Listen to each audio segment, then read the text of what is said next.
Bem-vindos ao IA Trendcast. Nossa convidada de hoje é Vanessa Brito, uma das maiores referências em investigação digital e prevenção de fraudes no país. Com mais de 18 anos de atuação estratégica em gigantes como Nubank, Santander, Walmart, AI e Productivity, Vanessa Brito transformou a segurança corporativa em uma vantagem competitiva.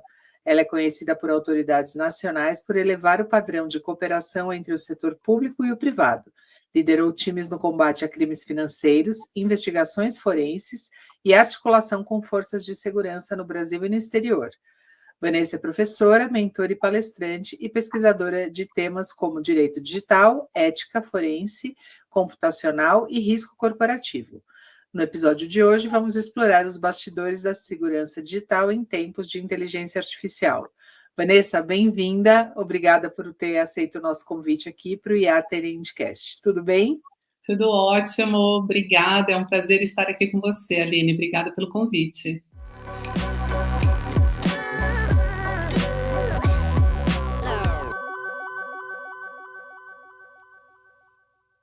Me conta um pouco como é que você acabou indo para esse caminho.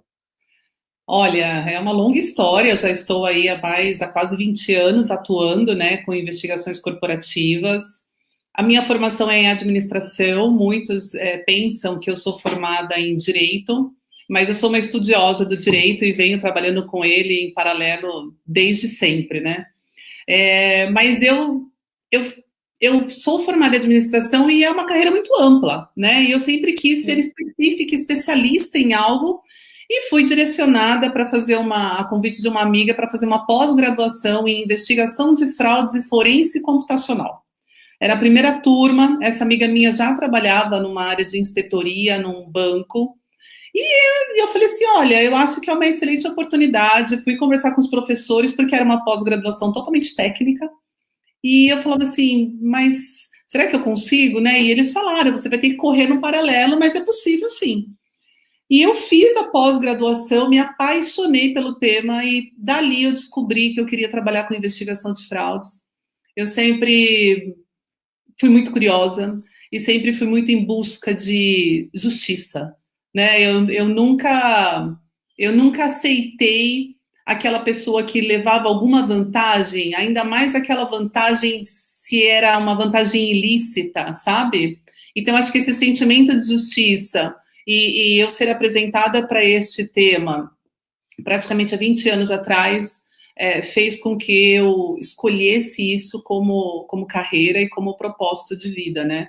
Trabalhar com investigações corporativas, ajudando instituições, ajudando a preservação das marcas, né? E ajudando os clientes, principalmente. E foi assim que nasceu. Eu também achava, assim, pensando que você era do direito, não, mas você é de administração. Isso, é administração, exatamente. E aí, o que você já viu ao longo desses quase 20 anos de carreira, o que você já viu de fraude e crime financeiro inimaginável? Que você fala assim, não, essa agora eu não consegui imaginar.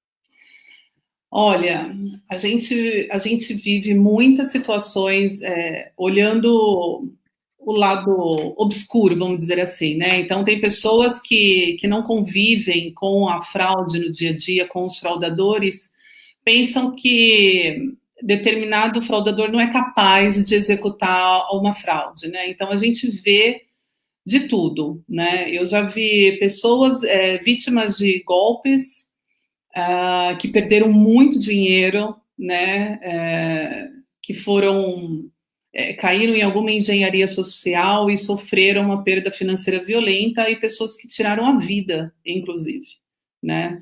E eu já vi instituições também perdendo muito dinheiro, né, para fraudadores. Então, você tem aquele fraudador ardiloso que vai aplicar um golpe, e você tem aquela fraude sofisticada, que a vontade de apertar a mão do cara e falar assim, você é muito bom no que você faz, né? Como é que você conseguiu, né? Como é que você foi capaz de driblar todos os sistemas, todas as seguranças e fazer aquela fraude?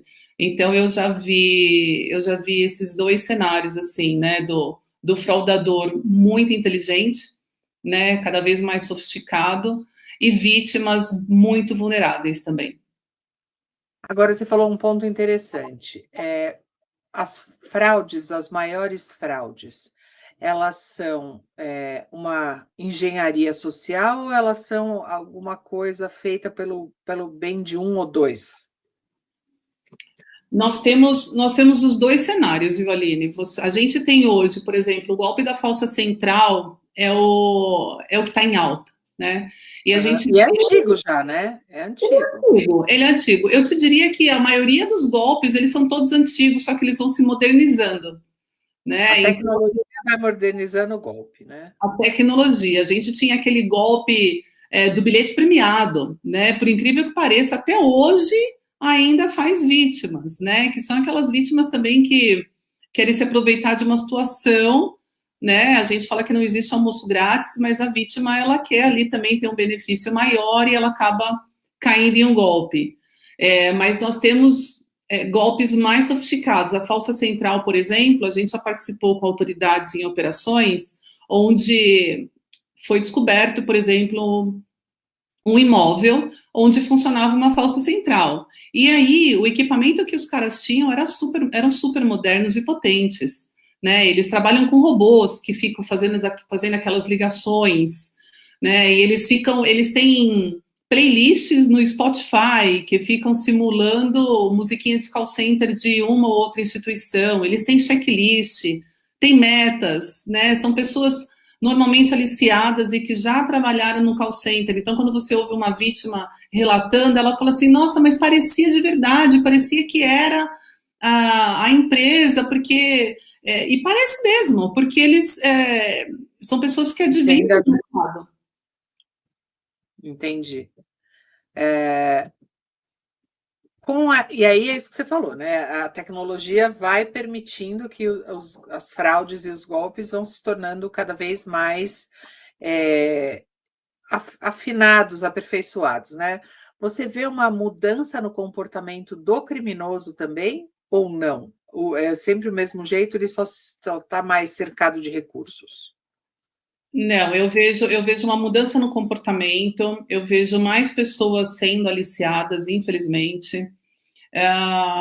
E eu vejo ainda uma sensação de impunidade, né? Então, por isso que eu penso que cada vez mais as instituições elas precisam investir na prevenção, na investigação e também na repressão, porque nós precisamos, de alguma forma, aumentar o custo e o risco daquele fraudador, né? Para quando ele mirar numa instituição, ele pense que aquilo vai ter uma consequência e que ele vai sofrer alguma medida, né, com a autoridade de segurança pública, eventualmente vai ser preso, vai ter bens apreendidos, mas eu vejo, sim, ele se organizando de uma forma muito mais sofisticada. Então, hoje, eu falo, né, antigamente a gente conseguia fazer alguns bloqueios de valores, porque a gente tinha tempo, na época de TED, DOC, né, Tinha um dia ou outro para ir atrás, né? e a gente tinha tempo para poder fazer bloqueios, né? Para poder identificar se é ou não um fraudador. Hoje, com a velocidade, com o Pix, a gente não tem mais isso e a gente não quer ficar também causando tanta fricção com o cliente. Então, tem que ser muito mais assertivo, sem falso positivo, porque os clientes eles querem utilizar os recursos que eles têm de forma, obviamente, livre, né? Então, como é que a gente faz isso? Diferenciando, né, quem é um fraudador, quem é uma conta laranja, quem é só uma conta de passagem, quem alugou ou emprestou uma conta para recebimento de um valor ilícito. Então, mas a gente tem visto, sim, os fraudadores cada vez mais se organizando e se sofisticando, e eles articulam mesmo. Hoje, quando a gente faz o follow the money, a gente consegue ver uma estrutura muito grande, né? Não é só uma conta para outra, uma origem, um destino, a gente vê uma origem e 10 destinos, daqueles 10, mais 10 e assim por diante, né? Então, eles realmente triangulam de uma forma muito sofisticada e rápida, aliciando outras pessoas para o empréstimo de conta. Você imagina, ou conhece, ou tem uma sensibilidade para identificar alguma alguma fraude emergente que está sendo subestimada por empresas e autoridades? Olha, eu penso que, obviamente, né, a gente falando de IA, né, eu penso que cada vez mais eles vão se sofisticar, né, a gente já vê isso em simulações de fraude de identidade, por exemplo, mas eu acho que um evento que vem acontecendo e que não sei o quanto estamos preparados ainda em termos de sistemas e tudo mais é a transação com cripto. Né? Recentemente eu fui em um evento e eu ouvi que nem 10% da população mundial utiliza cripto. Então, imagina o potencial que a gente tem com regulações ainda evoluindo, né? Então, eu acho que a gente tem um grande desafio pela frente. E também penso que a gente tem o desafio com o aliciamento, quando a gente fala de fraude interna, que é um tema que ainda é pouco falado, né? E pouca atenção é dada para esse tema. Então, como eu comentei, né? Cada vez mais a gente vê aliciamento de pessoas, pessoas cooptadas por facções, pessoas que estão infiltradas nas organizações, e elas acabam usando aquele dado que está disponível para o cometimento de fraude, para venda, enfim. Então, eu acho que falando em cripto e falando em aliciamento de pessoas ou infiltração de pessoas para o uso dos dados de forma indevida. Eu acho que são 2 pontos de atenção. Isso que você fala do aliciamento é uma questão socioeconômica, né? É. Do jeito que o país é, né, e está, oferecer dinheiro é uma forma de a pessoa ver uma conquista de alguma coisa, né? Exatamente. Infelizmente, né? Sim, e elas são cooptadas através de redes sociais. Então, as pessoas hoje colocam um anúncio de que elas trabalham em determinada instituição e o cara mal intencionado, ele fica ali procurando pessoas daquela instituição e fazem oferta descaradamente. E aí você tem uma pessoa que o propósito dela não é legítimo, né? Ela está ali numa instituição e ela acaba cedendo, tendo aquilo como um salário extra, né, e acaba prejudicando ali a reputação, prejudicando até o seu emprego, acreditando que não vai existir uma punição, né, que talvez vai ser só mandada embora, né, muitas vezes a pessoa ela não é nem mandada embora por justa causa, existe uma grande dificuldade para conseguir provar a fraude, né, É. principalmente quando fala de fraude interna. Então, a gente vê esse aumento, sim. Agora, existe uma prevenção de fraude ou elas, de fato, ainda é muito reativo, é ir atrás do que já existia? Não, existe a prevenção e muito forte em todas as organizações que eu passei e a dos meus pares também, porque existe muito diálogo e a prevenção, ela existe, muito forte. A gente ainda tem o elo, que é a população, infelizmente, que a gente precisa cada vez mais fazer com que a informação chegue, né? Então, hoje você tem muitas pessoas que foram desbancarizadas, mas elas não estão preparadas para a tecnologia que a gente tem.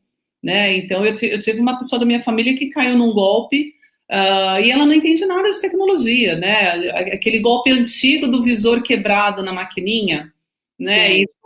E ainda tem o apelo do fraudador, né? Foi entregar um exame. Então, assim, teve ou uma fraude interna ou um vazamento de dados da instituição. Como é que sabia o endereço, sabia o exame que foi feito? Teve aquele apelo emocional. Então, mas aí você pergunta, a instituição deveria saber que aquela transação foi a primeira transação, deveria impedir, deveria ver que não é o comportamento, né, daquele cliente, enfim. Mas a prevenção, ela existe, mas eu acho que ainda a gente precisa fazer com que as informações cheguem nesses públicos mais vulneráveis, vamos dizer assim, que são principalmente os idosos e os adolescentes. A adolescente também cai muito em golpe. Sim, porque eles também podem ter conta agora, né? Então eles estão preparados de fato, né? Eles conhecem toda essa maldade, né? Ou são mais ingênuos. Então, como que é o comportamento, né? Existe uma regra voltada das instituições para esses dois públicos que são mais vulneráveis? Entendi, entendi. E agora entrando aí no meu mundo da inteligência artificial, como que é usada a inteligência artificial em investigação e prevenção de fraude hoje? A gente usa muito, principalmente quando a gente fala na parte de monitoramento, a parte de behavior, né, que é a análise comportamental. Então, na prevenção, ela já é muito utilizada com cruzamentos de dados, e na investigação, a gente hoje tem muitos softwares que nós utilizamos que já comportam a inteligência artificial. Então, hoje é fundamental que seja feito um cruzamento de dados.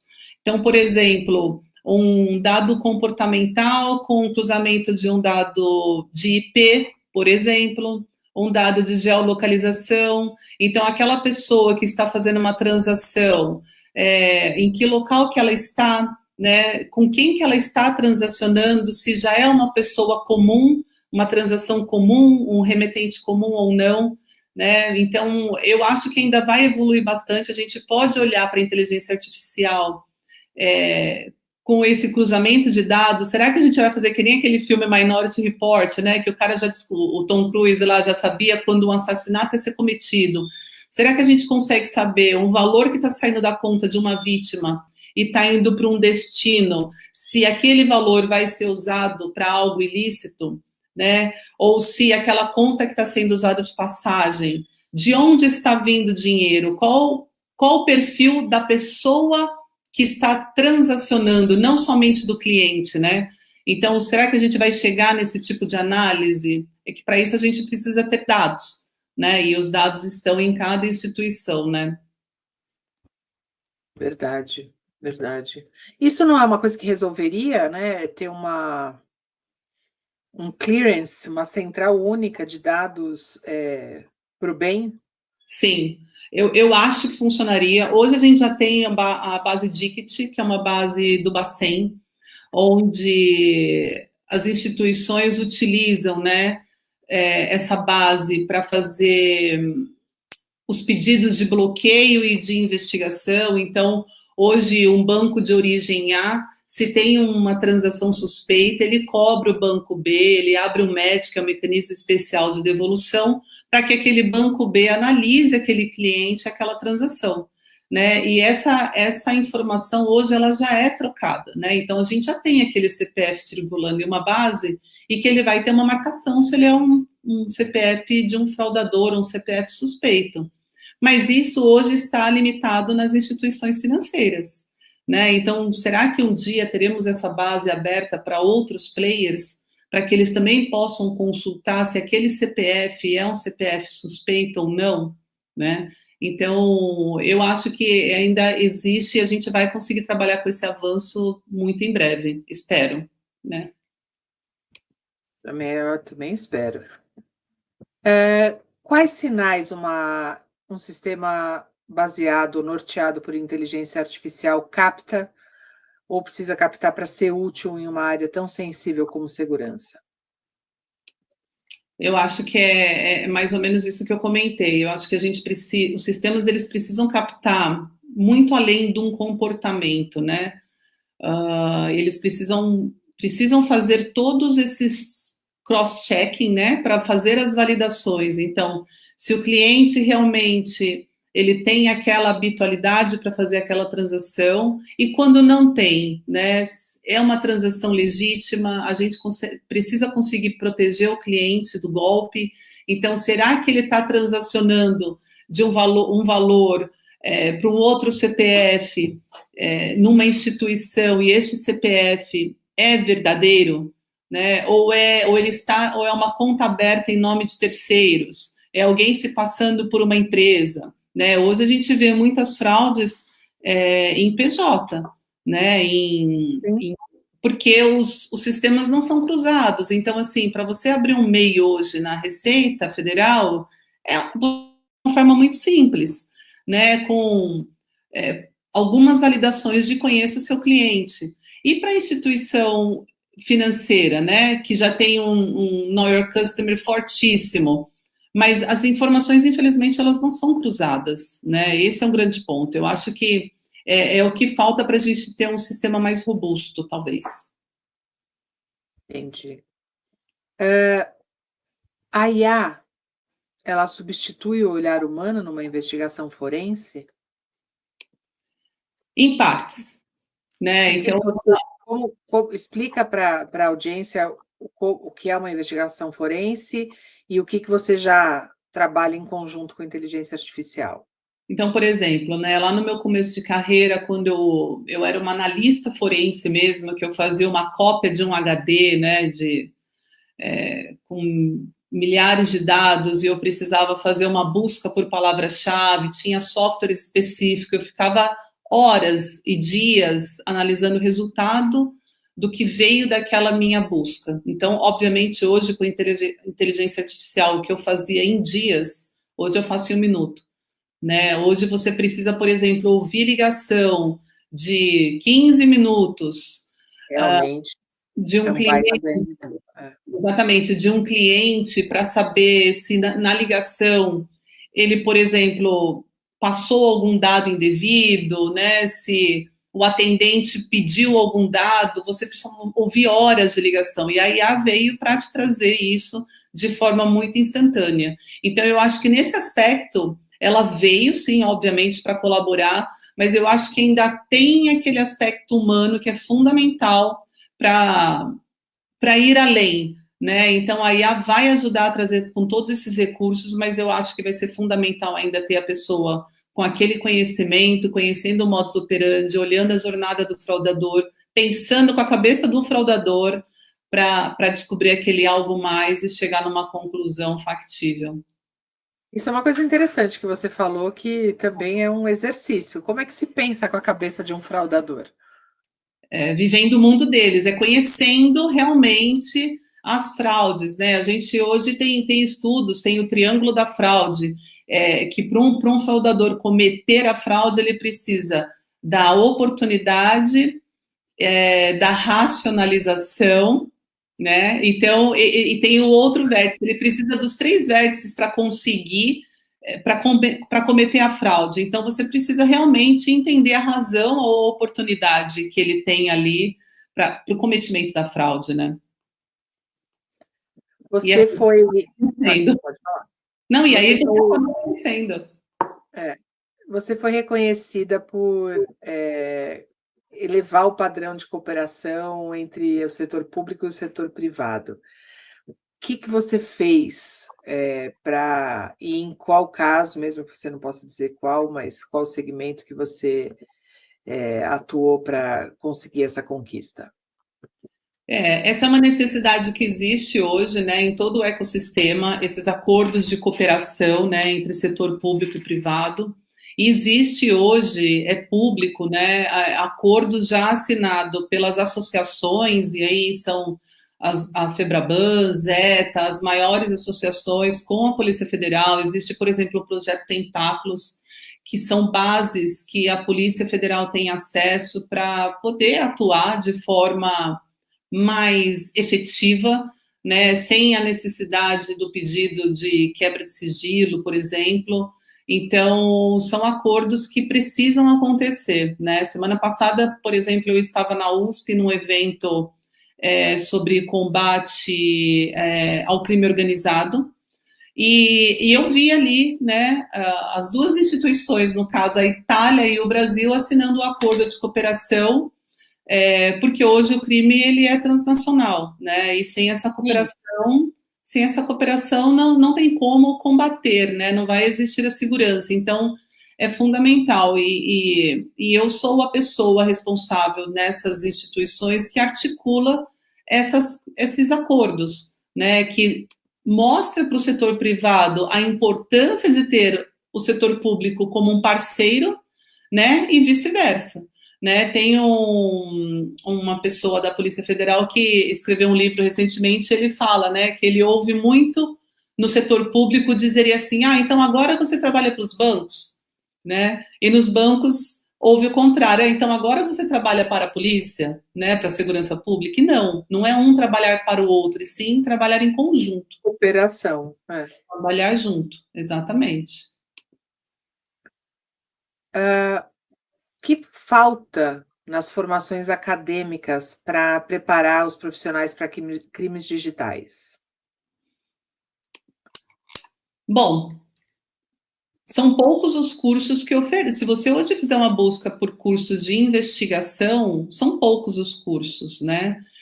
Na E graduação, nem pensar. não, nem pensar, né? Eu acho que o que pode acontecer na graduação é este alerta. Existem muitos manuais que já foram construídos por especialistas mostrando todos os golpes que existem para que não existam vítimas, né? Para que elas conheçam o golpe, né? Então isso daí é algo que poderia ser implementado.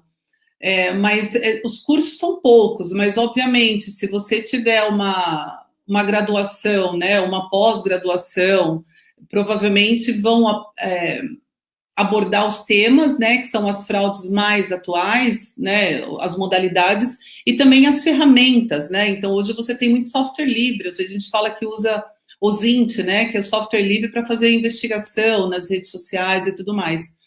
Eu dei aula na FIA, numa turma de pós-graduação, e a minha grade era exatamente fraudes bancárias, né? E por mais que as pessoas ouvem falar, quando eu dou aula, elas ficam assim chocadas, porque acabam não conhecendo todo este universo, né? Então, e as pessoas, eu termino a minha aula assim, as pessoas ficam até tristes no fim da aula, porque elas acabam ficando decepcionadas, frustradas, mas é uma realidade, né? E elas saem da aula muito mais preparadas, né? Para não ser uma vítima. E isso vai, obviamente, se proliferando, né? As pessoas vão comentando com outros amigos e parentes, e assim a gente vai conseguindo atingir outros públicos.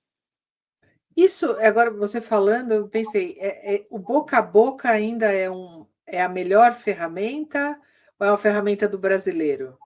É uma ferramenta do brasileiro, boca a boca, né? Mas já existe hoje muitos alertas também nos próprios aplicativos dos bancos, né? Não sei Sim, se você já teve oportunidade, recebe mensagem, né, de alerta. Você vai mesmo fazer essa transação, né? Você conhece, é a primeira vez que você está fazendo essa transação para este CPF, valide, né? Antigamente a gente tinha muita fraude do boleto, né? As pessoas sim, faziam o sim. pagamento do boleto e não olhavam para quem que estavam fazendo, né? Quem era o beneficiário, né? Hoje esse golpe já caiu bastante, já não tem mais o pagamento por boleto da forma que tinha antes, mas enfim, é, as instituições emitem os alertas, as seguranças públicas também criam muitas cartilhas, tem muitas campanhas das associações, mas infelizmente ainda não chega em todo esse público recém-bancarizado, né? E principalmente nos mais vulneráveis, nos idosos, no caso. Muito interessante. Eu ficaria horas conversando com você só para saber todos os golpes de todos os tipos. E eu O que falaria que com o maior você, prazer. como é que você vê o futuro disso no Brasil e no mundo? O Brasil, ele por acaso está no mesmo passo dos outros países ou ele está num caminho totalmente diferente, porque aqui é de fato o país do golpe? Eu costumo falar que aqui é o país do golpe porque é um novo por dia, né? É um novo por dia, eles são bem criativos. Mas olha, a gente vê muitos golpes, muitos casos acontecendo em outros países da América Latina.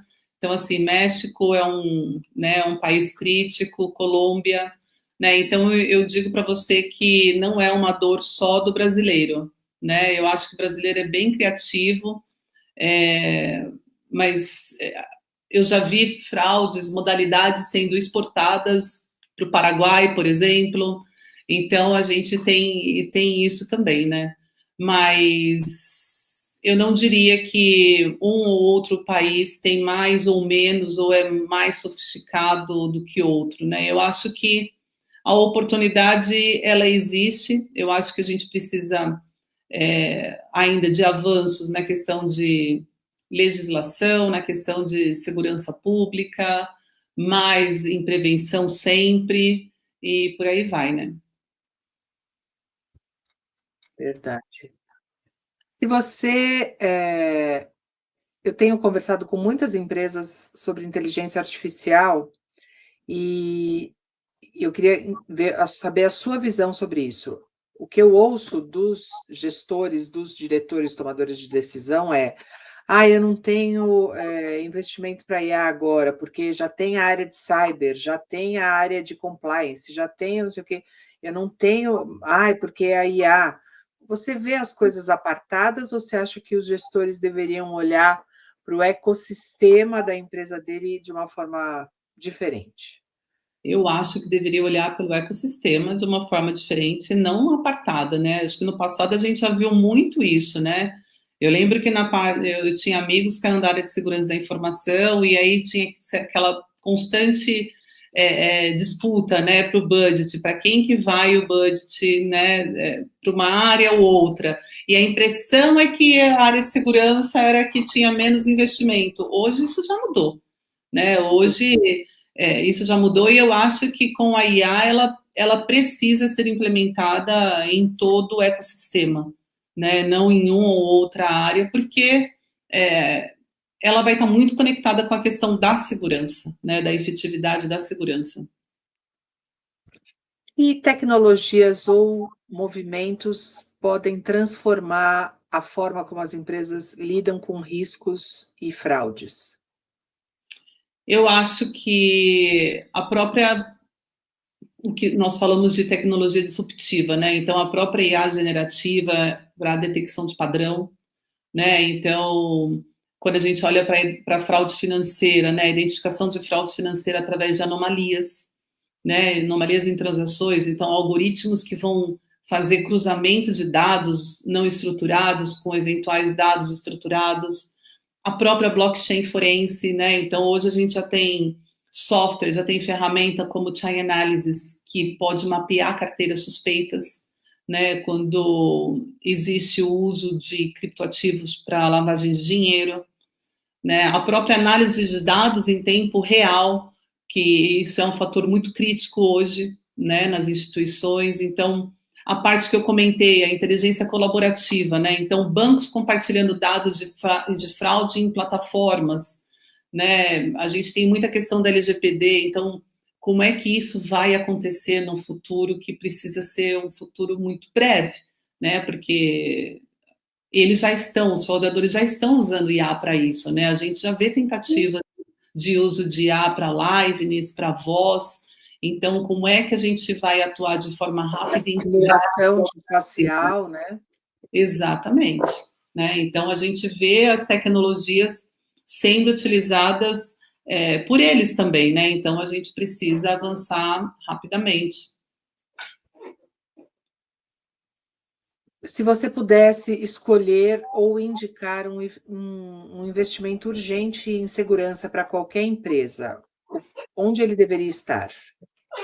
Bom, eu acho que eu posso falar de uma forma geral, né? Não só mais falando de instituição financeira. Nós sabemos hoje que os fraudadores eles utilizam de credenciais de acesso, né, ou de dados vazados. Então, eu acho que um investimento que é fundamental é no MFA, que é a autenticação multifatorial, em todos os setores, né? Porque, como eu dei esse exemplo de uma instituição de saúde pública com dado vazado sendo utilizado para um golpe financeiro, né? Então, essa correlação ela tem que acontecer, então não adianta a gente só proteger uma instituição e se o seu e-mail, por exemplo, não tiver uma autenticação fortíssima de duplo fator, por exemplo, não adianta. Então, tudo tem que estar conectado e eu penso que esse seria um bom investimento, talvez. Boa. Eu deixo tudo em duplo fator. Dá Eu um também. trabalho, mas dá um trabalho, mas é o que dá para fazer. É um trabalho, vai te dar um trabalho agora, mas é menos do que você tentar recuperar um valor que você perdeu com o golpe. Exato, menos dor de cabeça. Exatamente. Você também é professora, é mentora. Que mensagem você deixaria para quem quer entrar nessa carreira com propósito, impacto, segurança digital, nesse mundo novo, todo transformado? Olha, eu diria que para quem quer trilhar esse caminho, a pessoa precisa entender que nós estamos lidando o tempo todo com a proteção de pessoas, né? O nosso trabalho, ele é tão brilhante, vamos dizer assim, quanto a de um médico que salva uma vida quando ele faz uma cirurgia. Quando a gente evita que um golpe, né, que um golpista roube dinheiro de um idoso, por exemplo, nós também estamos salvando uma vida, né? Como eu te disse, a gente tem casos recentes de pessoas que viram ali todo o seu patrimônio de uma vida sendo perdida e a pessoa não aceitou aquilo e se suicidou. Então, quem está entrando nessa área precisa saber que é disso que se trata. A gente lida com vidas, né? Cada vítima tem uma história e que nós precisamos protegê-la de alguma maneira, né? E que a gente tem que continuar trabalhando, né? Apesar de momentos de frustração, a gente trabalha para aumentar a percepção de segurança dos clientes. As pessoas elas precisam acreditar que elas podem fazer uma transação sem pensar se ela está caindo ou não num golpe, né? Então eu acho que essa é uma mensagem que eu deixaria para quem está começando agora. E o que a Vanessa, que hoje trabalha com tudo isso, diria para aquela Vanessa que fez um curso ali sem querer? Olha, eu diria que toda aquela obsessão por detalhe, toda aquela curiosidade, toda aquela vontade de resposta, aquele sentimento de justiça, né, me acompanha a vida inteira, né, que deu certo, né, que hoje eu me tornei uma profissional que eu acabo ajudando muitas empresas, ajudando pessoas, ajudando a sociedade de uma forma geral, e protegendo contra fraudadores, né, contra aquelas pessoas mal intencionadas, e que hoje o propósito fez total sentido. Hoje faz todo sentido. Boa. E qual o conselho que você daria para quem está começando nessa área? Que siga em frente, que estude muito, que se atualize, que seja rápido, né? Que aprenda uma linguagem de programação, que utilize IA a seu favor, que se prepare para ser frustrado às vezes, né? Mas que não desista, porque o propósito é bom, né? A gente acaba aí ajudando muito a sociedade como todo, o ecossistema. Então, eu acho que a mensagem é basicamente essa. Tá certo, Vanessa, muito obrigada pela sua conversa, pela sua participação. Foi uma aula de verdade, adorei. É um Obrigada. assunto que eu acho super importante, relevante e ao mesmo tempo curioso, porque a gente só vê em filmes, né? E no É, noticiário, mas que a gente precisa dar voz. E se que o brasileiro funciona boca a boca, vamos divulgar, né? vamos, Vamos vamos ensinar. divulgar. Eu tenho o maior prazer em divulgar e fazer com que essa mensagem chegue para o máximo de pessoas possível, né? E que todos estejam sempre alertas. Tá ótimo. Muito obrigada e até o próximo papo. Vamos falar de novo. Você, Obrigada. até Tchau, mais. tchau. Até. Tchau. Tchau, tchau.